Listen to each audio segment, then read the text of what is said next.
आप देख रहे हैं न्यूज नाउ 24/7 ताज़ा खबरों के लिए हमारे साथ बने रहें। प्रधानमंत्री नरेंद्र मोदी ने सोमवार को बाबा खड़क सिंह मार्ग नई दिल्ली में संसद सदस्यों के लिए नवनिर्मित 184 टाइप 7 बहुमंजिला फ्लैटों का उद्घाटन किया। प्रधानमंत्री मोदी ने आवासीय परिसर में सिंदूर का पौधा भी लगाया और फ्लैटों के पीछे काम करने वाले श्रमजीवियों से बातचीत की। इस अवसर पर लोकसभा अध्यक्ष ओम बिरला, केंद्रीय आवास एवं शहरी मामलों तथा ऊर्जा मंत्री मनोहर लाल और केंद्रीय संसदीय कार्य एवं अल्पसंख्यक मामलों के मंत्री किरेन रिजिजू भी उपस्थित थे। नवनिर्मित परिसर को आत्मनिर्भर बनाने के लिए डिजाइन किया गया है और सांसदों की कार्यात्मक आवश्यकताओं को पूरा करने के लिए आधुनिक सुविधाओं की पूरी श्रृंखला से सुसज्जित है। हरित प्रौद्योगिकी को शामिल करते हुए ये परियोजना गृह 3 स्टार रेटिंग के मानकों का पालन करती है और राष्ट्रीय भवन संहिता 2016 का अनुपालन करती है। इन पर्यावरणीय रूप से टिकाऊ सुविधाओं से ऊर्जा संरक्षण, नवीकरणीय ऊर्जा उत्पादन और प्रभावी अपशिष्ट प्रबंधन में योगदान मिलने की उम्मीद है। उन्नत निर्माण तकनीक, विशेष रूप से एल्यूमीनियम शटरिंग के साथ मोनोलिथिक कंक्रीट के उपयोग से परियोजना समय पर पूरी हो सकी और साथ ही संरचनात्मक स्थायित्व भी सुनिश्चित हुआ। ये परिसर दिव्यांगजनों के अनुकूल भी है, जो समावेशी डिजाइन के प्रति प्रतिबद्धता को दर्शाता है। प्रत्येक आवासीय इकाई में आवासीय और आधिकारिक दोनों प्रकार के कार्यों के लिए पर्याप्त जगह उपलब्ध है। कार्यालयों, कर्मचारियों के आवास और एक सामुदायिक केंद्र के लिए समर्पित क्षेत्रों को शामिल करने से सांसदों को जनप्रतिनिधि के रूप में अपनी जिम्मेदारियों को पूरा करने में मदद मिलेगी। कार्यक्रम में उपस्थित श्रीमान ओम बिरला जी, मनोहर लाल जी, किरण रिजिजू जी, महेश शर्मा जी, संसद के सभी सम्मानित सदस्यगण, लोकसभा के महासचिव, देवी और सज्जनों, अभी कुछ ही दिन पहले मैंने कर्तव्य पथ पर कॉमन सेंट्रल सेक्रेटेरिएट यानी कर्तव्य भवन का लोकार्पण किया है और आज मुझे संसद में अपने सहयोगियों के लिए इस रेजिडेंशियल कॉम्प्लेक्स के उद्घाटन का अवसर मिला है। ये जो 4 टावर्स हैं, उनके नाम भी बहुत सुंदर है। कृष्णा, गोदावरी, कोसी, हुगली, भारत की 4 महान नदियां जो करोड़ों जनों को जीवन देती हैं, अब उनकी प्रेरणा से हमारे जनप्रतिनिधियों के जीवन में भी आनंद की नई धारा बहेगी। कुछ लोगों को परेशानी भी होगी। कोसी नदी रखा है नाम, तो उनको कोसी नदी नहीं दिखेगी, उनको बिहार का चुनाव नजर आएगा। तो ऐसे छोटे मन के लोग जो होते हैं, उनकी परेशानियों के बीच भी मैं जरूर कहूंगा कि नदियों के नामों की परंपरा देश की एकता के सूत्र में हमें बांधती है। दिल्ली में हमारे सांसदों का ईज ऑफ लिविंग बढ़े, हमारे सांसदों के लिए दिल्ली में उपलब्ध सरकारी घर की संख्या अब और ज्यादा हो जाएगी। मैं सभी सांसदों को बधाई देता हूं।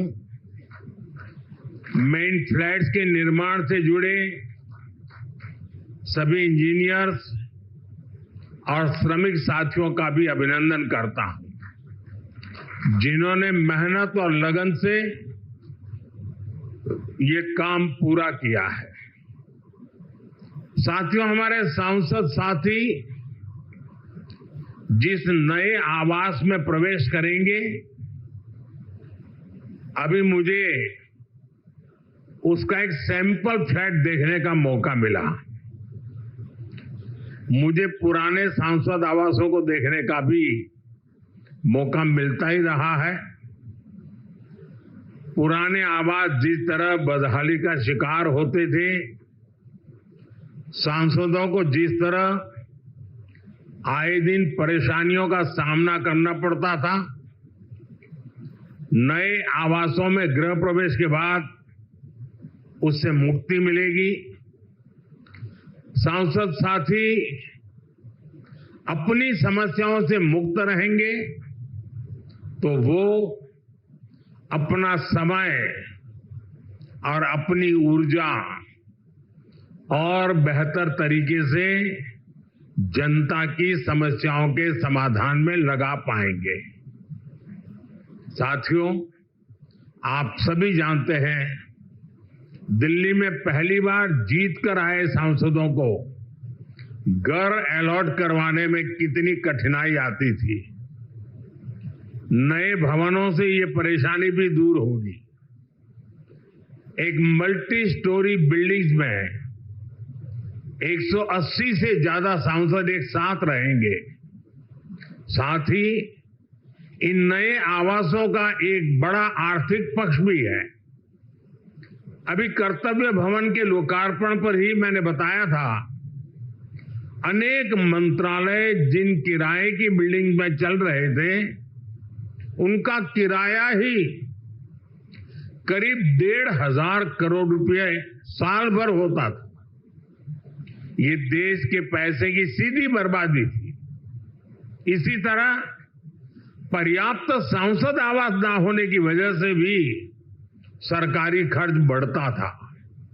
आप कल्पना कर सकते हैं, सांसद आवास की कमी होने के बावजूद 2004 से लेकर 2014 तक लोकसभा सांसदों के लिए एक भी नए आवास का निर्माण नहीं हुआ था। इसलिए 2014 के बाद हमने इस काम को एक अभियान की तरह लिया। 2014 से अब तक इन फ्लैट्स को मिलाकर करीब 350 सांसद आवास बनाए गए हैं। यानी एक बार ये आवास बन गए तब जनता का भी पैसा बच रहा है। साथियों, 21वीं सदी का भारत जितना विकसित होने के लिए अधीर है, उतना ही संवेदनशील भी है। आज देश कर्तव्य पथ और कर्तव्य भवन का निर्माण करता है तो करोड़ों देशवासियों तक पाइप से पानी पहुंचाने का अपना कर्तव्य भी निभाता है। आज देश अपने सांसदों के लिए नए घर का इंतजार पूरा करता है तो पीएम आवास योजना के जरिए 4 करोड़ गरीबों का गृह प्रवेश भी करवाता है।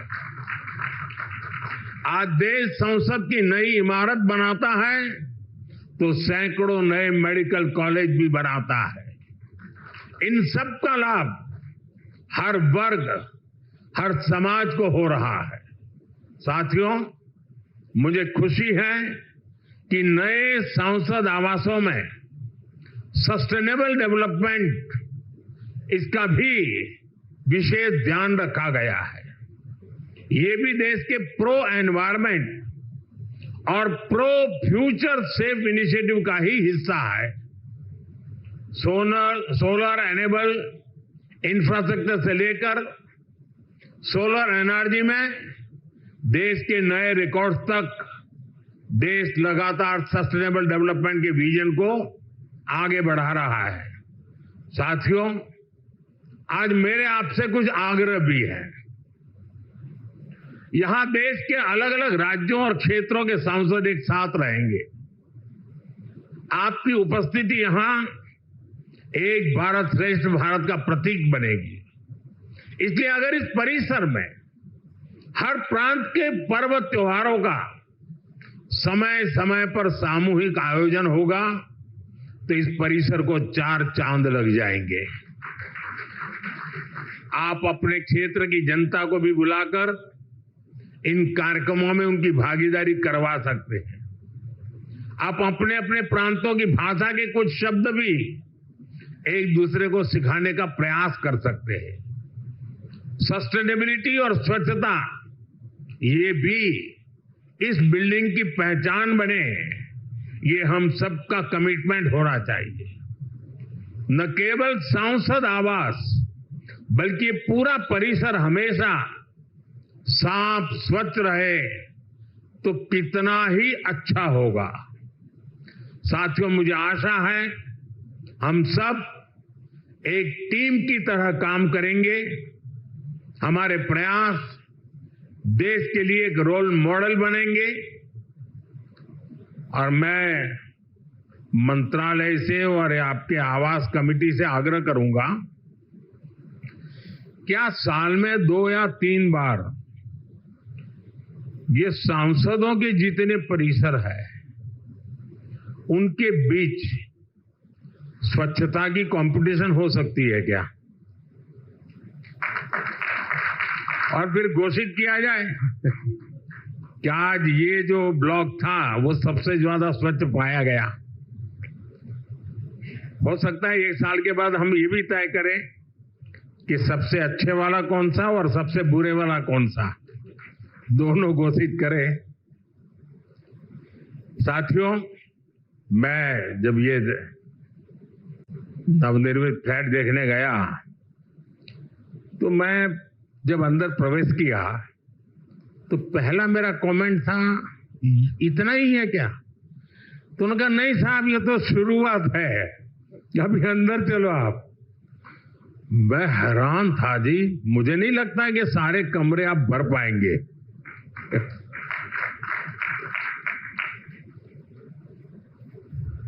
काफी बड़े हैं। मैं आशा करूंगा इन सब का सदुपयोग हो। आपके व्यक्तिगत जीवन में, आपके परिवार जीवन में ये नए आवास भी एक आशीर्वाद बने। मेरी बहुत बहुत शुभकामनाएं हैं। धन्यवाद। आपको यह वीडियो पसंद आया हो तो इसे लाइक करें, हमारे चैनल को सब्सक्राइब करें